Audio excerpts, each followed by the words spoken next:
দর্শক, দৈনিক এদিনের ফেসবুক লাইভে আপনাদের স্বাগতম। আমি এই মুহূর্তে দাঁড়িয়ে আছি নাহিদ ইসলামের বাড়ির সামনে, অর্থাৎ গত 13 জাতীয় সংসদ নির্বাচনে এনসিপির আহ্বায়ক নাহিদ ইসলাম ঢাকার 11 আসনে এমপি পদপ্রার্থী হিসেবে নির্বাচন করে এবং তারপর জয়লাভ করে।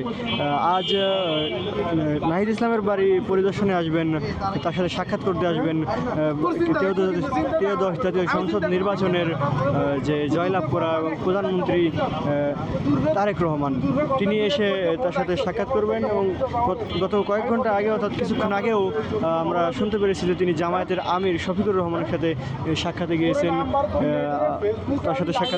গত 5ই আগস্ট 2024 সালের জুলাই আন্দোলনের শেখ হাসিনা সরকারের পতনের পর তিনি দেশে এসেছিলেন এবং দেশে এসে নির্বাচন করার পর তিনি সংসদীয় আসনে সংখ্যাগরিষ্ঠতার ভিত্তিতে প্রধানমন্ত্রী হয়েছেন বাংলাদেশ জাতীয়তাবাদী দল বিএনপি। দর্শক, তিনি নির্বাচনে জয়লাভ করেই জামাতের যে সে আমিরের সাথে সাক্ষাৎ করতে গিয়েছিলেন এবং সেখান থেকেই তিনি এনসিপির যে আহ্বায়ক নাহিদ ইসলাম, তার বাসায় এসে তার সাথে সৌজন্য সাক্ষাৎ করবেন। দর্শক, আমি এই মুহূর্তে দাঁড়িয়ে আছি রাজধানীর বেইলি রোডে নাহিদ ইসলামের বাড়ির সামনে। আর এই সাক্ষাৎকে ঘিরেই আইন শৃঙ্খলা রক্ষাকারী বাহিনী, পুলিশ, বিজিবি, র্যাব এবং সেনাবাহিনী সহ বিভিন্ন গোয়েন্দা সংস্থা সহ আশেপাশের পোশাকে এবং খালি পোশাকে এবং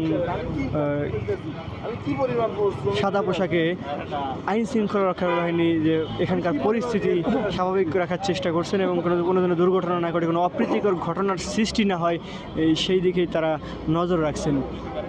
হ্যাঁ, আমরা যদি একটু দেখাতে চাই যে রাজধানীর বেইলি রোডের যে চারদিকের চিত্র আপনারা স্ক্রিনে দেখছেন, যে উপদেষ্টা নাহিদ ইসলাম অর্থাৎ এনসিপির আহ্বায়ক নাহিদ ইসলামের বাড়ির সামনেই কিন্তু মানুষজন ভিড় করছেন। এবং এই মুহূর্তে সার্জিস আলম, তিনি কিন্তু নাহিদ ইসলামের বাসায় এসেছেন এবং গাড়ি থেকে নামলো সার্জিস আলম, তিনি নাহিদ ইসলামের বাসায় যাচ্ছেন। আপনারা স্ক্রিনে দেখছেন যে এনসিপির মুখ্য সংগঠক নাহিদ ইসলাম, তিনি যাচ্ছেন নাহিদ ইসলামের বাসায়। আর চারদিকে আইন শৃঙ্খলা রক্ষাকারী বাহিনীর কড়া প্রহরা লক্ষ্য করা যাচ্ছে।